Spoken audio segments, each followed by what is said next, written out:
adik-adik semuanya, ketemu lagi nih sama aku. Nah, kali ini kita akan belajar peranan makhluk hidup dalam ekosistem.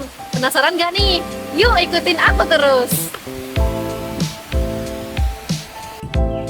Di tempat saya berdiri sekarang ini terdapat beragam spesies tumbuhan ataupun hewan yang tinggal di satu tempat yang sama, yaitu ekosistem Embung Tambak Boyo.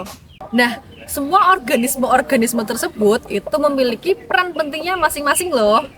Contohnya nih, di dalam perairan embung ini itu terdapat fitoplankton yang menghasilkan oksigen lewat proses fotosintesis.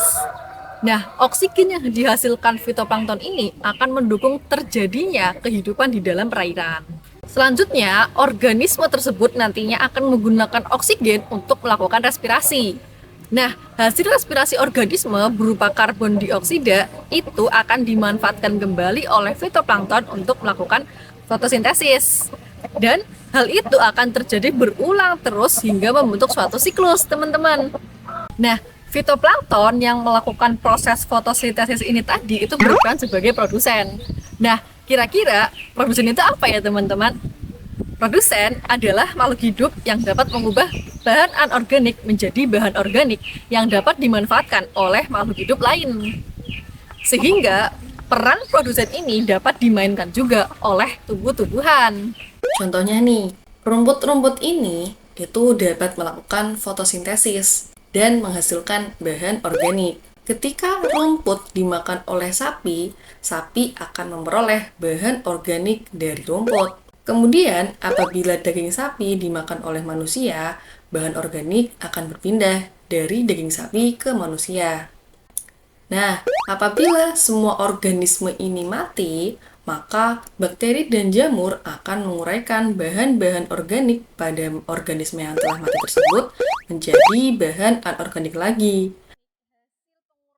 Nah, bahan-bahan anorganik hasil penguraian ini akan dimanfaatkan kembali oleh tumbuhan untuk melakukan fotosintesis dan menghasilkan bahan organik lagi. Nah, begitu seterusnya hingga membentuk suatu siklus, yaitu siklus materi. Dari contoh tadi dapat dikatakan bahwa sapi ini berperan sebagai konsumen pertama.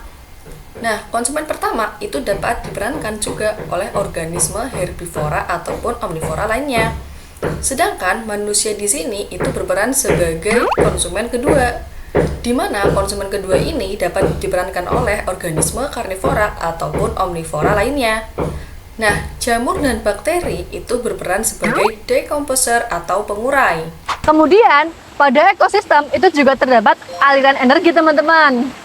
Pada dasarnya, aliran energi ini adalah perpindahan energi dari satu bentuk ke bentuk lainnya. Contohnya nih, bahan organik tadi yang dibuat oleh produsen melalui proses fotosintesis itu melibatkan energi cahaya dari matahari dan diubah menjadi bentuk lain pada proses fotosintesis.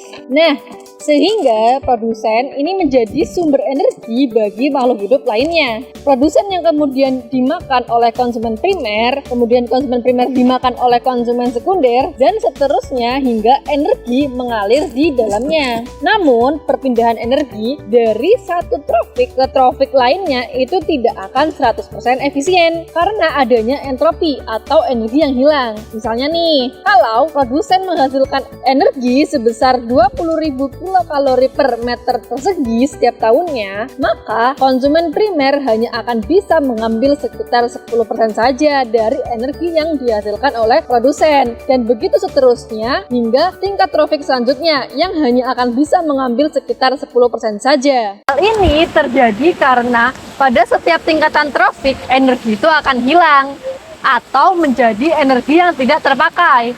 Nah, selain itu terdapat beberapa bahan organik yang tidak dapat diubah menjadi energi, sehingga akan tetap menjadi bahan organik yang tidak dapat dicerna. Contohnya seperti feses. Keren banget ya ekosistem kita ini. Nah, dari video ini kita sudah belajar peranan makhluk hidup bagi ekosistem. Sekian video dari saya, semoga bermanfaat. See you on next video. Bye-bye.